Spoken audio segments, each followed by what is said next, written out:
नमस्कार दोस्तों, स्वागत है एक बार फिर से आपका वॉइस ऑफ रोली में।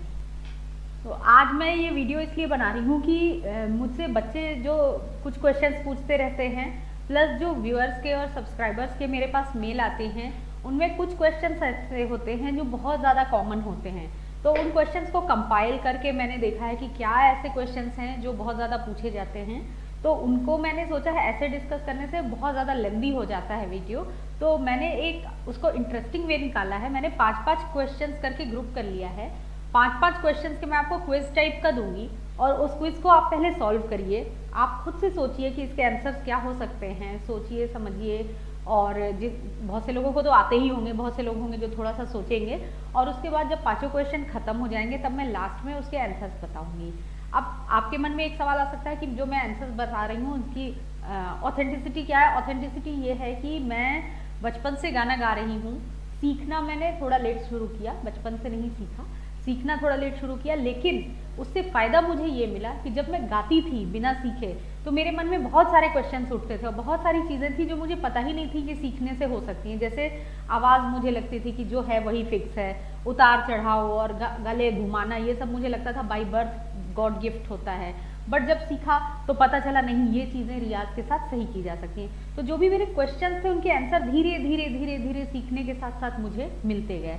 और जो क्वेश्चंस होते हैं उनको मैं बहुत ज़्यादा पढ़ती हूँ, देखती हूँ, समझती हूँ।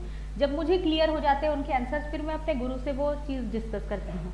और जो मेरे सर मुझे बताते हैं, अगर मैं जो सोच रही हूँ वो सही है तो ठीक है, अगर उसमें थोड़ा सा भी कुछ मॉडिफिकेशन किया जा सकता है तो मॉडिफिकेशन करती हूँ। इतना करने के बाद फिर जो कंटेंट निकलता है, बिल्कुल जिसको कहते हैं कि एक्सट्रैक्ट निकलता है, वो मैं आगे आप लोगों के साथ शेयर करती हूँ। तो इस तरह से जो आंसर्स मैं दूंगी आप उसे सही मान करके और आगे उस तरह से सोच सकते हैं। तो चलिए शुरू करते हैं अपना क्वेश्चन आंसर। हमारा पहला क्वेश्चन है, अगर हम सांस रोककर बोलते हैं तो थोड़ी देर बाद आवाज आनी बंद क्यों हो जाती है? If we do not inhale और breathe in, why are we not able to speak after a few seconds? इसका आंसर सोचिए। चलते हैं अपने नेक्स्ट क्वेश्चन पर। गाना गाते वक्त सांस लंबी लंबी भरनी चाहिए या छोटी छोटी? Should we inhale, breathe in long और शॉर्ट वाइल सिंगिंग? अब इसका भी आंसर सोचिए। गाना अगर आप गाते हैं तो ये सारे क्वेश्चंस आपके लिए बहुत इजी होंगे, फिर लास्ट में हम इसे डिस्कस करेंगे। नेक्स्ट क्वेश्चन है हमारा, गाना गाते समय सांस नाक से अंदर लेनी चाहिए या मुंह से? Should we breathe in from nose और फ्रॉम माउथ वाइल सिंगिंग? ये भी आप अभी अगर नहीं भी आंसर आता है आप गाना गाकर देख लीजिए, आपका इसका आंसर बिल्कुल क्लियर हो जाएगा। चलते हैं अपने नेक्स्ट क्वेश्चन पर। नॉन क्लासिकल म्यूजिक मीन्स जो क्लासिकल म्यूजिक नहीं है, जिसे हम चित्रपट संगीत मतलब मूवी के जो नॉन क्लासिकल सॉन्ग्स हैं कि गायकी का सरगम मतलब सारे गामा से क्या संबंध है? How is singing of non classical music related to the sargam of the classical music? ये भी आपको पता ही होगा आंसर, फिर भी हम लास्ट में डिस्कस करेंगे। And the last question is, अपने गले को ऊंचे स्वरों पर अच्छा गाने के लिए तैयार करने को क्या ऊंचे स्वरों का रियाज ही करना चाहिए? Shall we practise the high notes only for preparing our throat to approach high scales? चलिए इन सब के आंसर्स आप सोचिए। इसका आंसर क्या हो सकता है? इसका आंसर मैं आपको बताती हूँ। जब हम सांस लेते हैं तो हमने क्या किया, अपने अंदर तक ब्रीद इन ले लिया और हवा भर ली। ये हवा को हम अपने अंदर कैप्चर कर लेते हैं, लॉक कर लेते हैं। ले करके लूज सांस मत लीजिए, सांस लीजिए, पेट एक्सपैंड हो। जो आपकी जनरल ब्रीदिंग हैबिट है उसको भी ऐसे हैबिट डालिए कि ऐसे के बजाय पेट एक्सपैंड हो, जैसा कि हम सुबह अपने मॉर्निंग रियाज में करते हैं उस तरह करिए। उसके बाद हमने उसको हवा को रोकना है और वो हवा रुकती है आकर के हमारे लंग्स में। वो हवा लंग्स से पास होती है हमारे वॉइस बॉक्स में, गले में, और वॉइस बॉक्स में हमारे होते हैं वोकल कॉर्ड्स। तो अगर हम म्यूजिक की भाषा में समझें तो ये जो हमारे वोकल कॉर्ड्स हैं वो एक तरह से, अगर हमारा गला म्यूजिकल इंस्ट्रूमेंट है तो उसकी जैसे तानपुरे के तार होते हैं या स्ट्रिंग्स होते हैं या सितार के स्ट्रिंग्स होते हैं, तो वो चीज़ें, वो स्ट्रिंग्स हमारे वोकल कॉर्ड हैं। और जब इस वोकल कॉर्ड को वाइब्रेट होते हैं, जब ये वोकल कॉर्ड, तो उससे हमारी ये साउंड निकलती है, कोई भी साउंड। ठीक है। तो ये वाइब्रेट हम कैसे करते हैं, कैसे होते हैं, जो हमारे लंग्स हैं उससे एयर जाती है हमारे वॉइस बॉक्स में, और वॉइस बॉक्स में जो वोकल कॉर्ड्स हैं वो वाइब्रेट होकर आवाज़ निकलती है। तो अब होता क्या है, जब हमने बोलना शुरू किया या छोड़िए, बोलना छोड़ करके हम गाना देखते हैं। मैंने क्या किया, हवा ले ली। अब मैंने अपने उस हवा को यूज़ करके ये मैं वोकल कॉर्ड्स को वाइब्रेट कर रही हूँ। वोकल कॉर्ड्स वाइब्रेट तब तक होते रहेंगे। अब मैं ब्रीद इन नहीं ले रही हूँ, बोलती जा रही हूँ। जितनी हवा मैंने अंदर स्टोर की है उसको यूज़ कर रही हूँ। मेरे वोकल कॉर्ड्स वाइब्रेट हो रहे हैं। इसमें मैं गाना भी गाना चाहूँ तो कहते हैं खुदा ने इस जहाँ में सभी के लिए किसी न किसी को है बनाया। बस खत्म, हवा खत्म, तो वोकल कॉर्ड्स वाइब्रेट होना भी खत्म, प्लस हमें ब्रीद इन तो लेनी ही होती है। तो ये है, इसीलिए जब हम बिना सांस लिए बोलते हैं तो थोड़ी देर के बाद हमारी आवाज़ आनी बंद हो जाती है। उसका सिंपल सा लॉजिक ये है कि हमारे अंदर से जो हवा, लंग्स से जो हवा वोकल वॉइस बॉक्स में आकर वोकल कॉर्ड्स को वाइब्रेट करके आवाज़ निकाल रही थी, वो हवा खत्म, तो वाइब्रेशन खत्म, तो हमारी बोलने की वो आवाज़ खत्म। तो अगर इसको हम अपने सुबह जो हम एक्सरसाइज करते हैं उससे रिलेट करें तो हम क्या करते हैं, सुबह ब्रीदिंग एक्सरसाइज करते हैं। ब्रीदिंग एक्सरसाइज में हम करते क्या है, ब्रीदिंग और मेडिटेशन जो दोनों चीज़ें हम करते हैं उसमें हम करते क्या हैं, पहले हम कंफर्टेबली ब्रीद इन कर लेते हैं और फिर उसको लॉक करके, होल्ड करके धीरे धीरे धीरे धीरे बाहर निकालते हैं। उससे क्या होता है, हमारी होल्ड करने की एक आदत सी बनती जाती है, धीरे धीरे वो डेवलप हो जाती है कि बोल भी रहे तो अगर किसी को कुछ सुनाना है तो हम क्या कहते हैं, अच्छा सुनो, ऐसे करके शुरू करते हैं। क्यों, अच्छा सुनो, ये वाइब्रेट करते हैं। तो वो हमारे इसीलिए सिंगिंग में काम आता है कि जब हम सिंगिंग भी कर रहे हैं तो अपना कंफर्टेबली हम हवा को होल्ड करके छोड़ने की एक आदत हो जाएगी, तो हम लंबे लंबे लाइन अच्छे से गा सकते हैं। ये हो गया हमारे पहले क्वेश्चन का आंसर। अब चलते हैं अपने दूसरे क्वेश्चन पे। दूसरा क्वेश्चन है कि गाना गाते वक्त सांस लंबी भरनी चाहिए या छोटी छोटी। अब गाना गाते वक्त सांस लंबी भरनी चाहिए या छोटी छोटी, इसका बिल्कुल सीधा सा एग्जांपल दे रही हूँ कि जब हम अगर देर तक सांस खींचेंगे, भरेंगे, तो गाने में एक ब्रेक्स आएगा। तो हम सबसे पहली बात कि लंबी लंबी सांस गाने के वक्त नहीं ले सकते, छोटी छोटी सांस लेनी है, बीच बीच में ब्रेक चुरा चुरा कर। वो कोई भी आपको एक सेट फिंगरप्रिंट रूल नहीं, थंब रूल जिसे कहते हैं, वो नहीं बता पाएगा कि आपको इस पर्टिकुलर वर्ड पे सांस लेनी है या इस पर्टिकुलर वर्ड पे सांस छोड़नी है। अगर आप इस तरह का किसी से रूल पूछेंगे और इस तरह का किसी ने आपको रूल बता दिया और आप उस रूल पर चल रहे हैं, तो होगा क्या, गाने की फील गायब हो जाएगी, क्योंकि आपका पूरा कंसंट्रेशन चला जाएगा कि ये वर्ड आने वाला है, मुझे सांस लेनी है। उससे दो चीज़ें होंगी, आप जो फील के साथ गाना गा रहे हैं वो फील हट जाएगा। दूसरी चीज़ क्या होगी कि आप इतने कॉन्शियस हो जाएंगे और धक धक धक धक होने लगेगा कि वो जो आपका एक ओरिजिनल आप सांस लेकर के गा रहे हैं वो हट जाएगा, और ये एंजाइटी बढ़ने से और ज़्यादा ब्रेथलेसनेस हो जाएगी और ज़्यादा गाने की क्वालिटी कम हो जाएगी। इसलिए कब सांस लेनी है, कब सांस छोड़नी है, ये आप खुद डिसाइड करेंगे। हाँ, ये मैं आपको ज़रूर गाइड कर सकती हूँ कि सांस छोटी छोटी लेनी है, लंबी सांस नहीं लेनी है, क्योंकि 2 बीट के टाइम में इतना टाइम नहीं मिलता है कि आप लेके करें। और अगर लेके गा रहे हैं तो वो एक ब्रेकेज सा जो आता है, जैसे पता चलता है कि गाना, जब आप सिंगर्स को, बड़े बड़े सिंगर्स को देखिए, उन्होंने कब सांस ली ये पता नहीं चलता है। क्यों? क्योंकि वो छोटी छोटी सांस लेते हैं। जैसे अगर मैं कोई गाना गाना चाहूँ, कोई भी गाना गाना चाहूँ कि ऐ मेरे वतन के लोगों तुम खूब लगा लो नारा, ये शुभ दिन है, तो ये लोगों के बाद मैंने हल्की सी सांस ली। ऑल्दो मैं लोगों के बाद वाली लाइन भी गा सकती थी, बट मैंने नहीं गाई।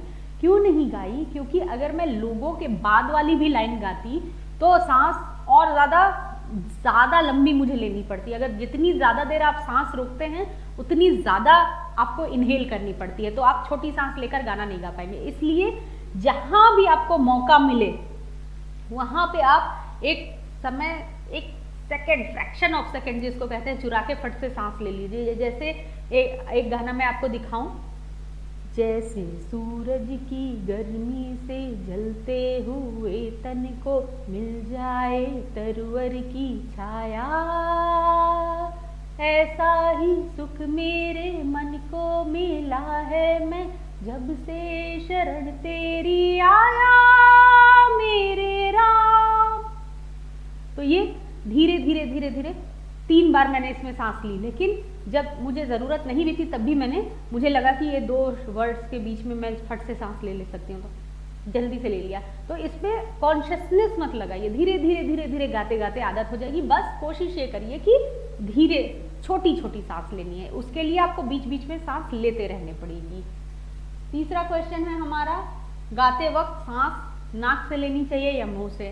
तो ये तो बिल्कुल क्लियर होगा इसका आंसर आपको कि गाते वक्त वैसे भी हम सांस मुंह से ही लेते हैं, ऐसे नहीं लेते हैं। और अगर मान लीजिए 2 वर्ड्स के बीच में आपको ज़्यादा गैप मिल रहा है तो भी आप गाते समय, वाइल सिंगिंग, गाते समय जब बीच में बीट्स चल रही हैं और आप चुप हैं, अंतरा और स्थाई के बीच में जो जगह है उसमें तो आप नाक से सांस लीजिए, बट जब आप गा रहे हैं तो मुंह से सांस लीजिए। उसके 2 रीज़न हैं। पहला रीज़न ये है कि नाक से सांस लेने में आवाज़, ये आप इस आवाज़ को नहीं कंट्रोल कर सकते हैं। जो अगर जल्दी से सांस लेना है तो हम ऐसे नहीं कर सकते हैं, जल्दी से सांस लेना है तो ये आवाज़ आ जाती है। तो एक तो ये आवाज़ को आती है तो अच्छा नहीं लगता है।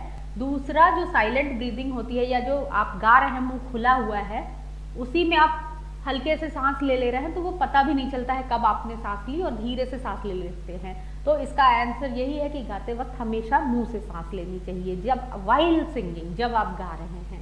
उसके बाद है नॉन क्लासिकल म्यूजिक, जिसे हम चित्रपट संगीत भी कहते हैं, जिसमें ये बंदिश नहीं है, ये नहीं है कि इसी रूल पे, सेट रूल पर गाना है। उसको गाने के लिए क्या हमें सारेगामा आना ज़रूरी है? अब इसका आंसर भी आपने सोचा होगा, अब मैं बता रही हूँ। और मुझे भी बहुत पहले ऐसा ही लगता था कि जो क्लासिकल म्यूज़िक पढ़ते हैं वही सारेगामा, और जो नॉन क्लासिकल वाले हैं वो तो ऐसे ही गा लेते हैं। नहीं, ऐसा नहीं है। गाने का जो आपका गला तैयार होता है, जो गले की फाउंडेशन तैयार होती है, जो रियाज करने से आपके जो non classical music, Bollywood songs, light notes, इनमें भी जो एक कमाल आ जाता है, वो आपको सरगम और सारेगामा का रियाज ही दे सकता है। सारेगामा को उलट पलट कर जो हम गाते हैं, सारे ग रे ग म ग म प म प द प द नि ध नि सा नि ध नि ध प ध प म प म ग म ग रे सा, तो ये सब जो है सारे ग सा ग रे ग म रे ग, इस तरह से जो ये जो उतार चढ़ाव ये सब करते हैं, उससे हम अपने गले को इसके थ्रू ही कंट्रोल करते हैं। और इसी तरह से ये बनाए गए हैं कि हमारा गला की फ्लेक्सिबिलिटी आती जाए, इसी से हमारे हाई पिच, लो पिच सब आते हैं। मोर ओवर आप एक चीज़ देखिए कि जो हमारा कीबोर्ड होता है वो बजाता क्या है? सारेगामा ही तो बजाता है। कोई भी इंस्ट्रूमेंट सारेगामा ही बजाता है, और सारे गाने निकलते भी इसी से हैं। मतलब हर गाने बन किससे रहे? सारेगामा से ही मिलकर बन रहे हैं। तो वो तो हमें रियाज करना ही है अपने गले का फाउंडेशन बनाने के लिए, अपने गले गायकी को स्मूथ बनाने के लिए, अपनी इस गले की स्केल बढ़ाने के लिए, एन नंबर ऑफ थिंग्स के लिए ये रियाज होता है। प्लस ये रियाज सारेगामा का कुछ सुर ऐसा बना हुआ है जिससे हमारे माइंड में एक पॉजिटिव वाइब्स, पॉजिटिव एनर्जी और पीसफुलनेस, काम होता है। हमारा माइंड सूदिंग इफेक्ट देता है। आप करके देखिएगा अगर आपको गाने का शौक है तो। उसके बाद है हमारा क्वेश्चन, अपने गले को हाई स्केल के लिए कैसे तैयार करते हैं? ठीक है, अच्छी बात है। अब मैं आपको बताऊं, जो हम सुबह खरज का रियाज कर रहे हैं, खरज इज द लोएस्ट ऑक्टेव, मंद्र सप्तक जिसे हम कहते हैं, उसमें सा कुछ ऐसे आता है, सा, ऐसे हम रियाज करते हैं। और आपको ये जानकर अगर आपको पता है तो बहुत अच्छी बात है, लेकिन अगर आपको पता नहीं है तो मैं आपको बताऊं, ये जो सा है वही हमें सा की ओर ले जाएगा। सा सा सा सा सा सा, ये जो आपका एकदम एफर्टलेसली आप जो हाई पिच गाएंगे वो लो पिच के रियाज से उसके लिए आपका गला तैयार हो जाता है।